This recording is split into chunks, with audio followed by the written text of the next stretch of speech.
Hello, everyone. Welcome back to another episode of Backstage Spotlight. Today we have joining with us Renan. Welcome. Yay, thank you. Thank you so much for having me. Such a pleasure. Thank you for coming on. For those who don't know you, would you like to say a bit about yourself and some of the things you've done in the theatre industry? Absolutely. So my name is Renan Teodoro. I'm a Brazilian actor, and I've been living in London for about, I would like to say, 2 years and a half.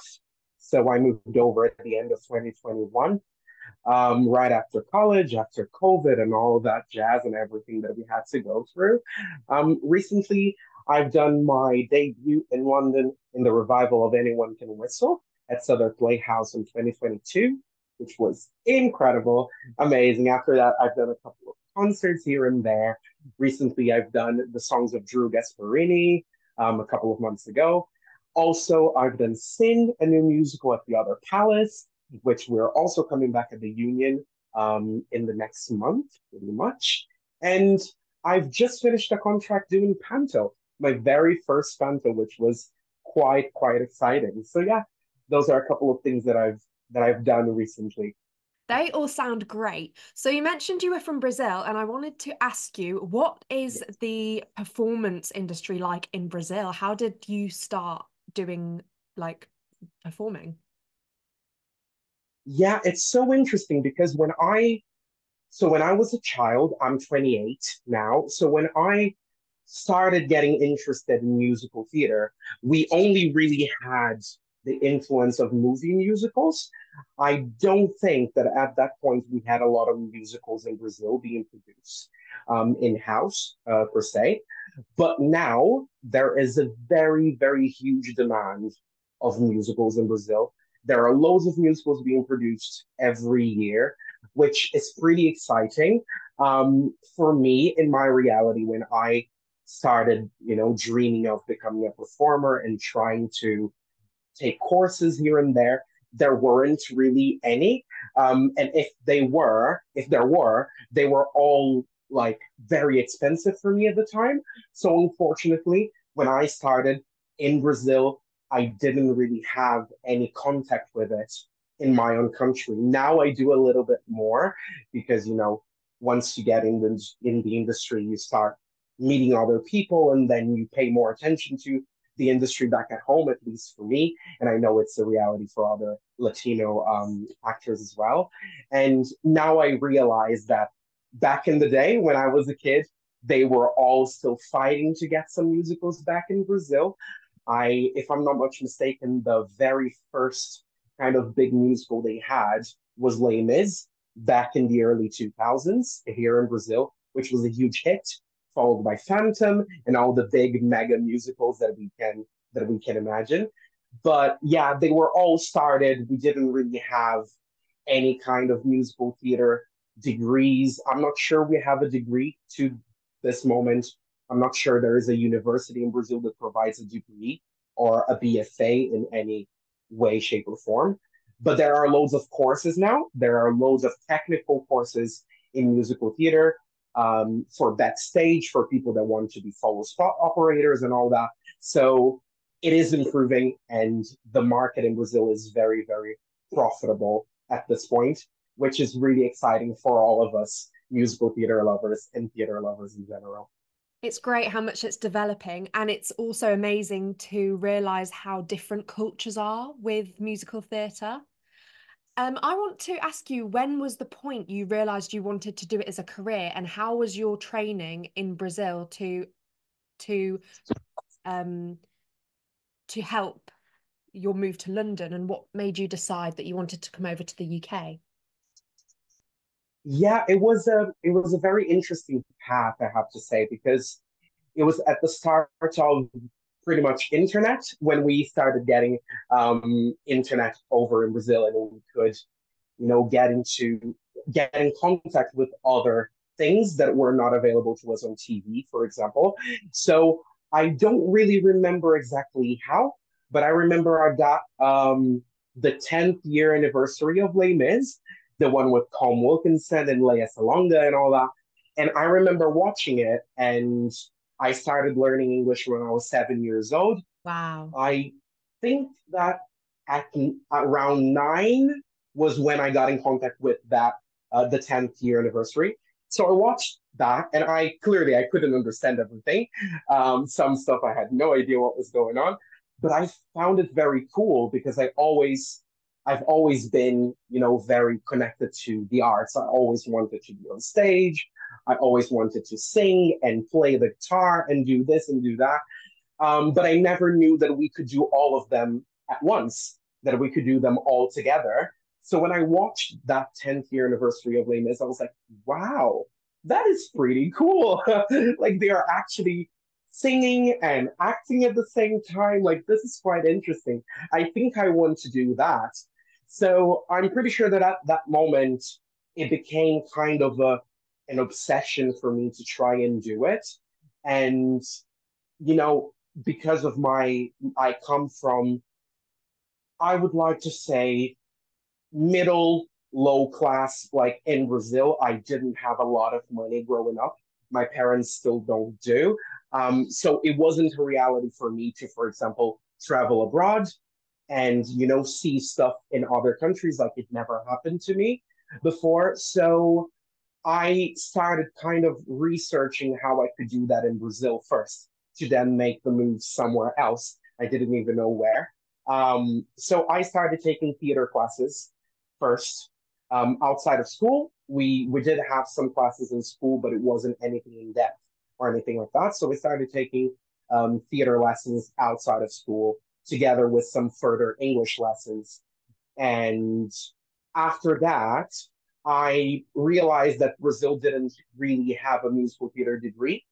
So I realized that I would either have to have a lot of money to try and do it abroad, or I would need to do it here first and then save some money while I was doing that, then travel over and do a master's degree or a postgraduate or something like that.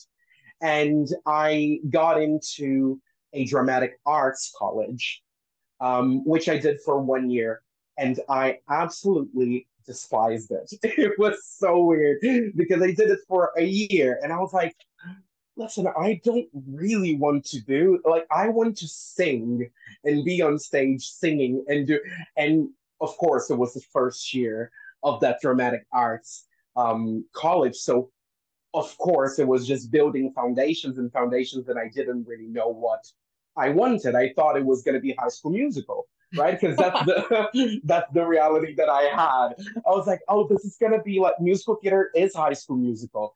You just go in and you start singing and dancing on the halls. It's so easy. And so I did this 1 year dramatic arts, and I was like, no, this is really not it. Like, we're not singing and dancing in the hallways. It's not High School Musical, so it's not interesting to me. I think I'm gonna have to go abroad. So I came back, and this was not in my town. So I did it at another state in Brazil. So I came back to my town to save money. So I ended up living with my parents again, saved some money to go. My parents helped me, and I got a scholarship to an American university, which was all very exciting. So I got this scholarship to this American university to do a BFA in musical theater. I thought that my High School Musical dream was going to happen, and I was super excited. Then I went to get a visa, which I had no idea I needed to get, right? So for many people that just dream of doing musical theater or they dream of going abroad, they never think that they really need a visa. Wherever you go, you kind of need a place. We are not part of any unions like the European Union, for example, that you can kind of easily travel to. Not the UK anymore, but in Europe, it's easier than it is for us in Brazil at that point. And I realized that I needed a visa. So that university that got me the scholarship, they were very used to having international students. So they sent me a bunch of documents through. I got a lot of documents. I printed everything out. I brought it to the visa like appointment with me, and I got the visa denied. So my No, American visa was denied, and I realized that I couldn't go and study abroad. So no. they were like, "Listen, in 6 months you can try it again and take the visa appointment again, because in 6 months is enough for them to realize that maybe something has changed and maybe their decision could also change in that point.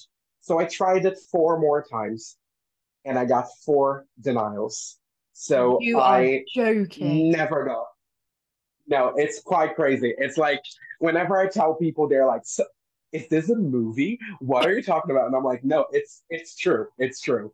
I literally had a scholarship to study abroad where I was gonna, of course, spend money because America is super expensive, but not as much because I had a scholarship. But I couldn't go because I had all my visas denied, and it was quite crazy. So on the way back of my fourth trial of visa that got denied, I had a friend that used to work with me that just came back from Dublin. And she was like, "Listen, I just came back from Dublin. I stayed 2 years there, and it's super easy. For Brazilians, you just walk in, they give you a 3 month kind of stay, and you can apply for a visa while you're there, depending on what you're going to do and what the requirements are. You just apply for a visa That's good. there." And I was like, "Wow, okay, that sounds like a plan." And I already had the money that I had saved for America. So I was like, "Listen, I already have the money. I already have the plans. So I'm just going to try and see if Dublin has any musical theater degrees." And luckily, I think all the stars aligned, and there was a musical theater degree there where they were going to try it for the first time because Ireland did not have a degree at that point. It was going to be the first musical theater degree in Ireland. And I emailed that place and I was like, "Listen, I'm Brazilian. I have no idea what I'm doing. This is what has just happened with me. I had four visas denied. I got a scholarship. I don't know what's going on. I just want High School Musical lifestyle. This is what I dream of. And can you provide?" And they were like, "Listen, we have all the vacancies are filled, but we do have a waiting list that you can get in. And if we have the vacancies, you send us a self tape, and you know we'll get you in if possible." At the time, I had no idea what a self tape was, so I filmed something, and I sent it over, and I got into the waiting list, and luckily, 2 weeks later, they had a vacancy for me. Someone had Oh, dropped out already. So they were like, "Yeah, if you're ready, please come over." And so I did.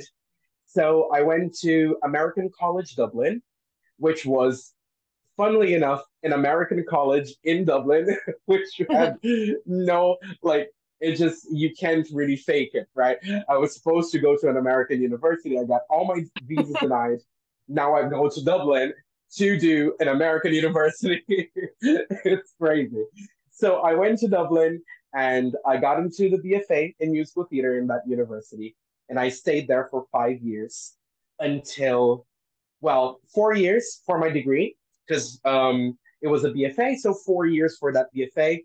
I graduated, and COVID happened on my last year in college, which was yeah. 2020. We graduated over lockdown. It was super difficult. We had no idea what to do. We had no idea what was going on. I was very lucky at that time because I had a lot of footage of me doing shows in college and around Dublin. So I could actually get a show reel together on my fourth year already. And I got an agent at the start of 2020. Well, not really at the start, but at the start of lockdown Yeah. was when I had my meetings with my agent and I got signed at that point. Great. And then the world stopped. So she was like, my agent was like, "Yeah, we are signed. We are ready to go. I would love to sub you for loads of things. We can't. Everything stopped." Oh So no. I stayed in Dublin for one more year. So I stayed in Dublin for 5 years in total. And then at the end of 2021, I applied for a global talent visa, which is an artist visa in the UK Yeah. for promising artists and young artists that want Mm. to work and study, or do a work and study kind of thing in the UK if you're an artist and if you have credits and all that, which I did, luckily. And I got that visa. So I moved over to the UK at the end of 2021. and I've been there ever since. It's been it's been a crazy ride. Wow. What a story. That is like a roller coaster of Insane. events. What It is insane. what would you suggest for people that are getting their visas declined, that want to travel to study? Like, what is the solution to that? Is Mhm. there a solution? See, I'd say that it all depends on what your background is and how willing you are to not only spend that money, but also to spend that time. For me, Dublin was really the only option because I didn't have enough money, for example, to study in the UK at first. So my college in Ireland was half the price of what a college in the UK would be. Yeah. Um, so for me, it was the cheapest option that I could get. But also, I had no previous experience. I had no musical theater courses. Mm. I so what I tell people is if you come from a family that is able to support you and that is able to help you throughout the way financially, there are more options out there. You Yeah, I could, see. get into a college in the UK because the visa in the UK is not as difficult. It's just that once you, as long as I'm aware, okay, I can be totally wrong in this. Last time that I checked, it was like this, so it might have changed. Um, that in the UK, if you have a student visa for like a college, you are not allowed to work. So that is a Ah, little bit difficult if you cannot support yourself financially, or if your parents, your family cannot support you, it's really difficult. yeah, I hate the word impossible, but it is like for me at the time, it would be impossible. There yeah. would be no way. So Ireland was easier because I could study and work in Ireland Yeah, at the that same is time. a great, yeah. So I received help from my family to to get out of Brazil to get the my head start per se. But once I got to Ireland, I was able to actually find a job and then support myself while I was paying for college, which is ideal for me. Yeah. So I would say if it's someone that in my just like me had no ways of their family supporting them throughout the way, save money, and if it's really what you want to do, is this really your dream? Is this where you see yourself in the near future?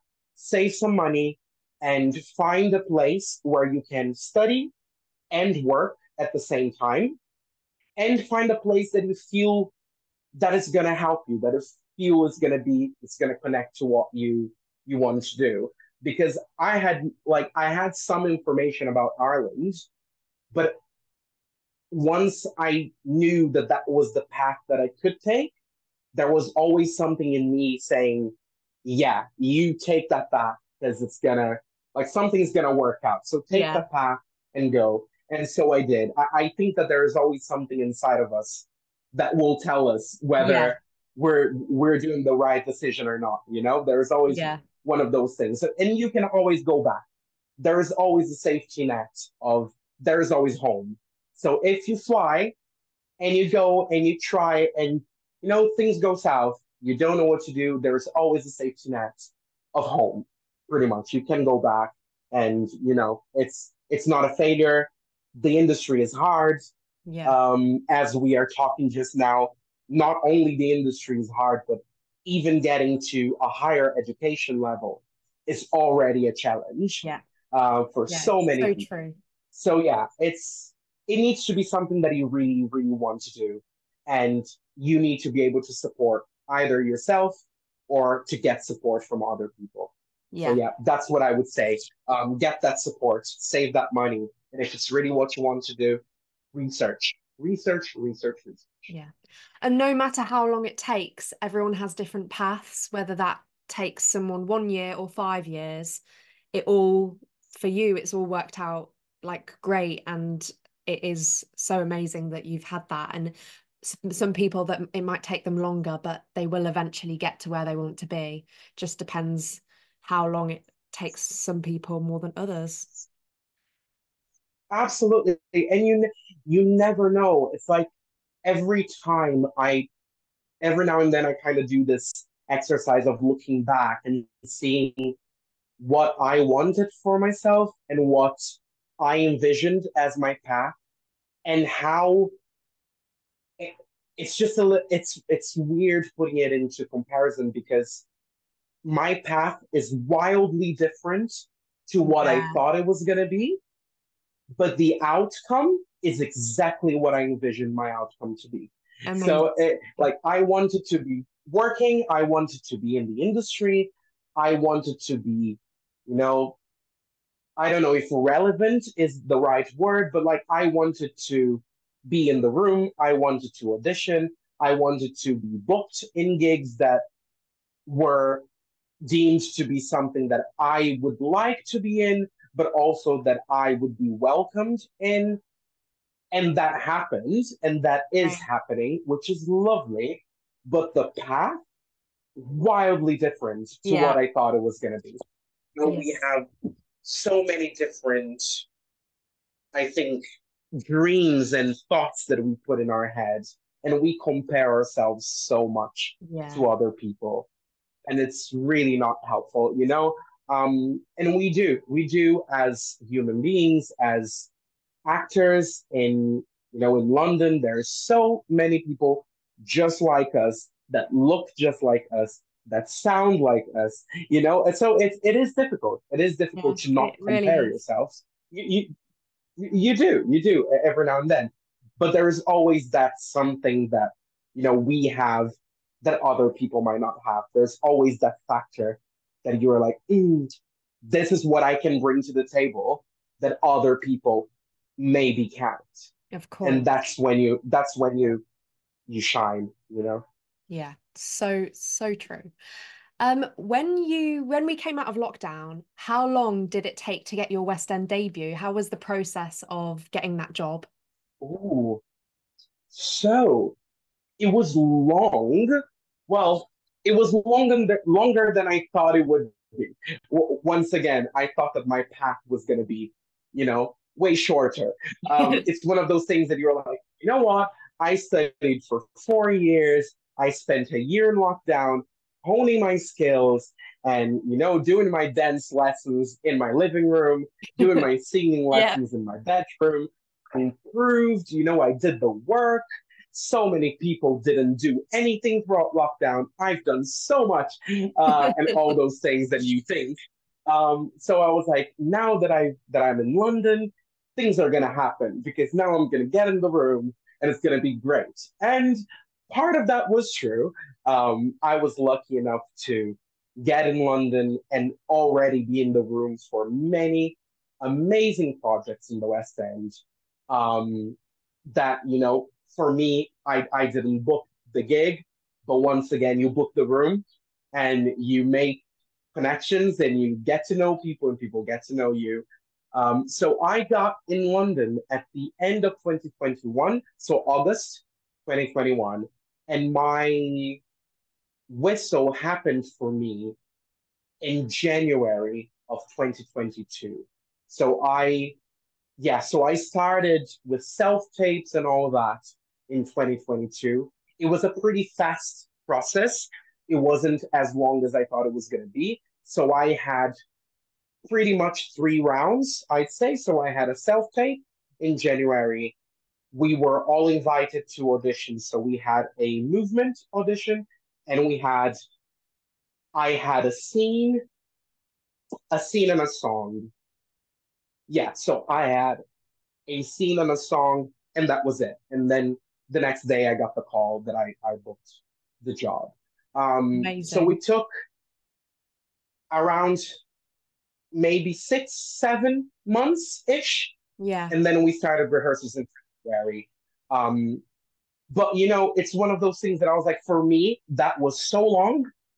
For Mm. me, 6 months, 7 months was like an eternity Yeah. because I feel like we always get to that point in London. I do a lot. It happened to me after Whistle, after my debut, because I was like, you go to auditions, you go to your first rounds of your self tapes, you get a recall, you go to your recall, you get another recall or a final.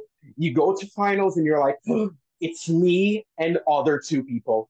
I'm getting this. It's me. It's gonna be me for sure. And it isn't. And then you have another audition and the same happened and the same happened. So that happened to me quite a lot during those 6 months of like self tape, first rounds, second rounds, finals, not booking it. And Oh, because it's one of because I got so close so many times, yeah. it felt like an eternity to me because I was like, I Yeah. am getting so close And it's and when you I'm not can't going see through, like, you, it's not happening. yeah, you can't see the end of it and you're just like, how much longer Yeah, is this going to be? yeah, it was so difficult. And then in 6 months, 7 months, I booked Whistle, and it was just exhilarating because then well, for me, I didn't even know why or how I booked it. It's Mhm. one of those things that I wasn't expecting my first job to be a Sondheim show. I was like, listen, I am pretty much a character actor. I'd like to say I thrive in comedy. And I always said that, singing was like my first thing. I'm like singing, acting. I'm not really a dancer. I'm a mover with confidence, and that's it. So whenever we got the tapes for Whistle, I was like, wow, it's a Sondheim show. So challenging. I'm gonna do it. Let's go through the auditions, but I really never thought I was gonna book it. It was just so weird. There were other projects that happened that I was like, oh, I'm booking this. Like I was born to be in this show. I am booking it. Whistle was not that for me. Whistle was like, first of all, it was a show from some time that I personally didn't know. I knew a couple of songs from the show, but I didn't really know the show. So I didn't even have that emotional connection with the show, knowing that I was gonna book it or that I wanted to be Yeah. in it until it happened. And I was like, this show is amazing. This team is amazing. Yeah. I love this. This experience is incredible. It's all Oh, wow. happening. And yeah, it was wild. It was wild. So it was a long process for me personally and mentally, but I know that other people will look at it and will be like, "This guy is insane. He's 6 months Wow. in London and he already booked. Like, what is So what good. is he talking about?" So But good. it's one of those things, right? It's for us in our heads. Yeah. When you get so close to something and you don't book it, you're like, "Why is it taking so long? What happened?" And there's imposter syndrome playing into that, and you're Yeah. like, "Am I not good enough for this? Am Yeah. I You've just not what the got to industry tell the needs, the voices in your industry head wants?" to And just oh, it's so tough. But yeah, it was a wild ride for sure. great. When you did your panto, you mentioned you've just finished a panto, your first ever Yes. one. Yeah. Being Brazilian, what do you think of panto being like a British tradition? Like what, because panto is crazy. What were your thoughts when Yeah. you first went into it? Now, first of all, to all of my performers and fellow performers and aspiring performers to be that might be watching or listening, uh, it's hard. Panto is so hard, and I was super excited to do it, but at the same time, I was like, "This is gonna be easy. This is gonna be it. It's a kids show, like it's a kids show. It's a Yeah. family show. Whatever you do, they're gonna laugh. It's gonna be Yeah. so easy." It's Um, Christmas and fun. I couldn't be more wrong. Oh Yeah. yeah, it's everyone's in the Christmas spirit. Like how can it be hard? And it was the most challenging thing I've done to date. Um, but for me, basically, what I had only auditioned for another panto before this, so this was like my second panto audition, Yeah. and the only thing that really attracted me to this project was that the creative team towards it wanted it to be a South American panto.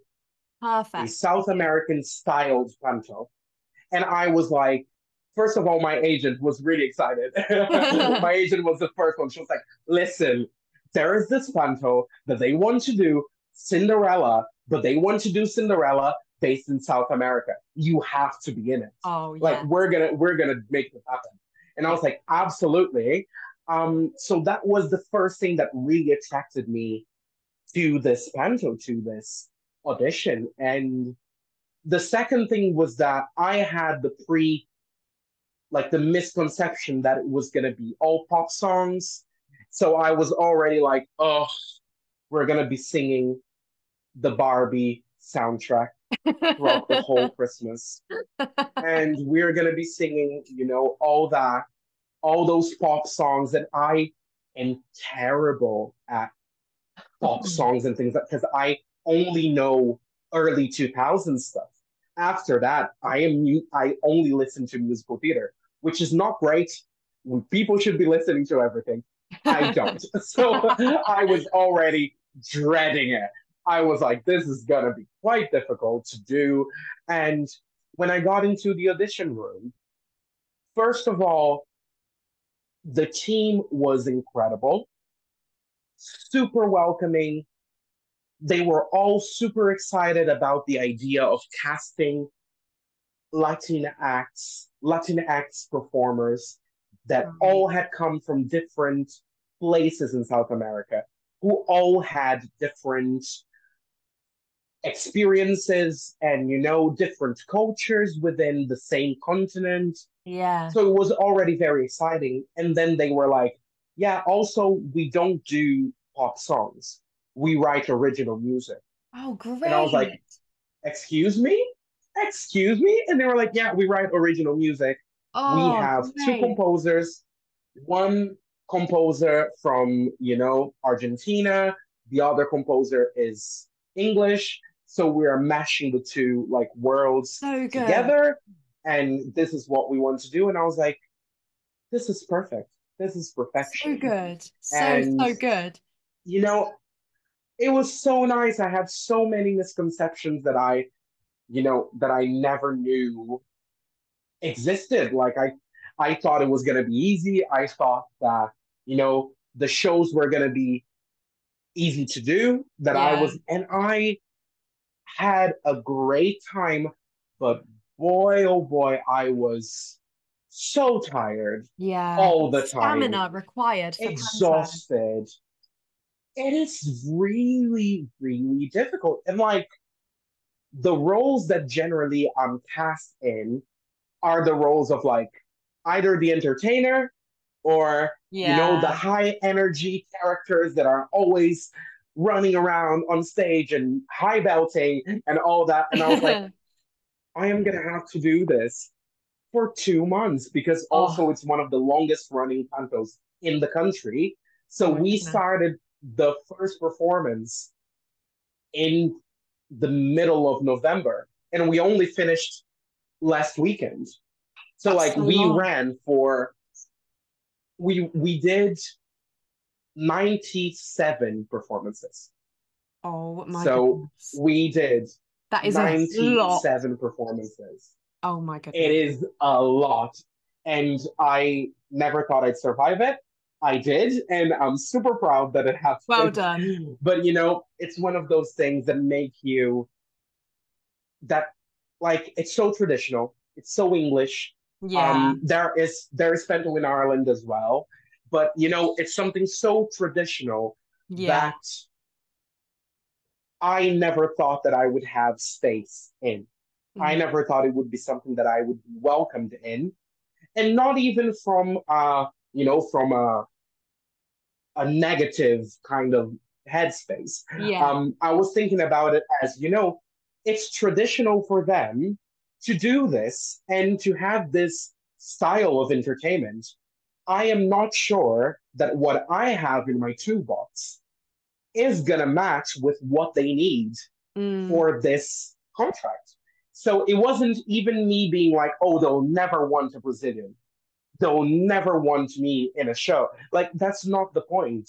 The point was that I thought that because of it being so traditional, there were tools and things in the making that I didn't necessarily have in Yeah. order to be able to perform it, which in certain parts of it, it's true. And I learned it on the job and I learned how to do it with an incredible team, with an incredible director, an amazing choreographer.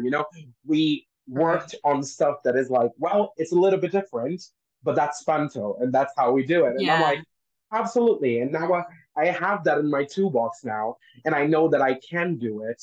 And that if in any way, shape, or form I need to do it again, I will, and I will be much more knowledgeable about it and will be able to bring a lot more to the table than I did back in my first audition, which Amazing. is why we do those jobs.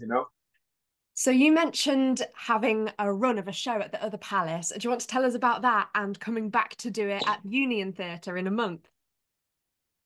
Yeah, oh my God, it was such a gift. Um, it's one of those things that, you just believe the project so much and you Yeah. want it to succeed and you want it to work. Um, I got some information about this on Instagram. Um, Somehow, when your feed just throws stuff at you, Yeah.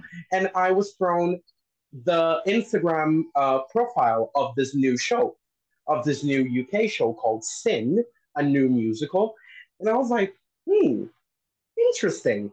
Sin. Let's see what this show is about. So I went to their profile and I saw that they had done a single night of this show at the Arcola Theater, I believe the year before. So I believe it was in 2022. I might be mistaken, but I think it was that. So I was reading about the show and I saw that they were casting for a run at the other palace. And I was like, wow, that is going places. It looks Yeah. like an amazing project. It looks like new young performers and people that are trying to do musical theater and are trying to write new stuff Yeah. and do things differently. Great. So I really, really enjoyed seeing that profile and reading it. Process. Yeah, and I was like, I think it's something that is gonna, add to my career. I am gonna be able to at least, try and maybe if I don't originate a character, I'll be able to help shape it in a way Yes. because the new show will all be creating it together. Yeah, that's so Um, good. so I sent them a DM and I was like super cheeky and I sent him a DM and I was like, "Hi, my name is Renan, and this is what I do. This is who I am. That's what's happening to me at this point, and how I would love to do this show because of what I read about the show and how I think things will will happen in the future, Yeah. and I would love to be part of this project." And they were like, absolutely, we are casting at the moment. Um, we're going to send you an email, and those are the details of the casting, whatever. And I was like, incredible. I'm going to go. Let's do this.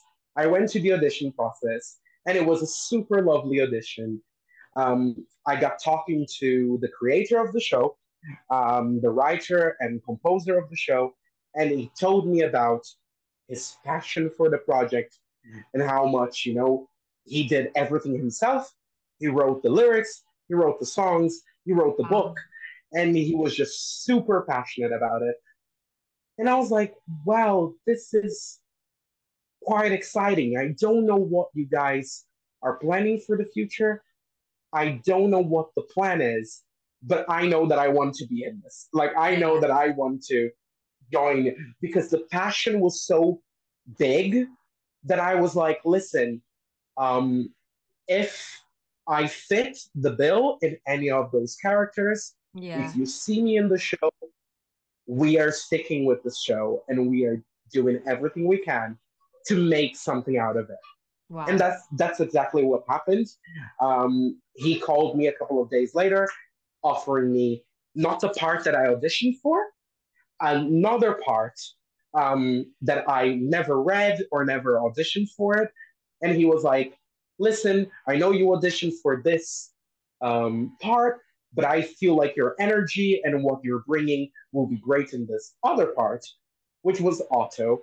And I was like, I would love to be Otto. I am just happy to be here. Like, I'm happy to be in the room. Um, and wow, it was and still is a very, very,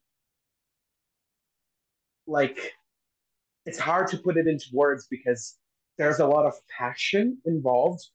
It's a project that is so well taken care of Yeah. by, the person that wrote it, John Michael.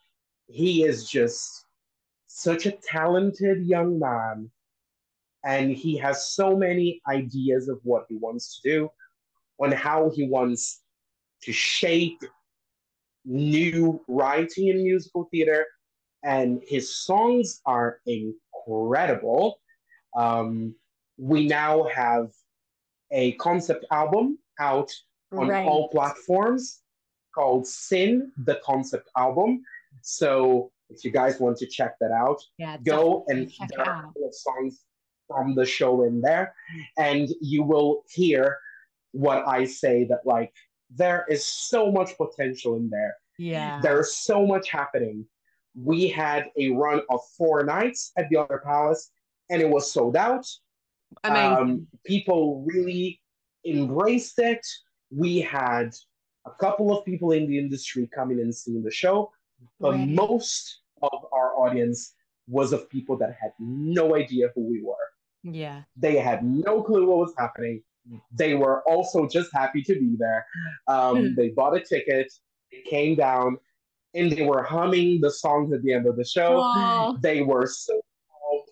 It's See, I it's a show that is very different to the things that I do. It's yeah. not a comedy per se. It's not a light show. It's a heavy show. It's dense. There's a lot going on. It's a drama kind of show, and people get so into it. They're so passionate.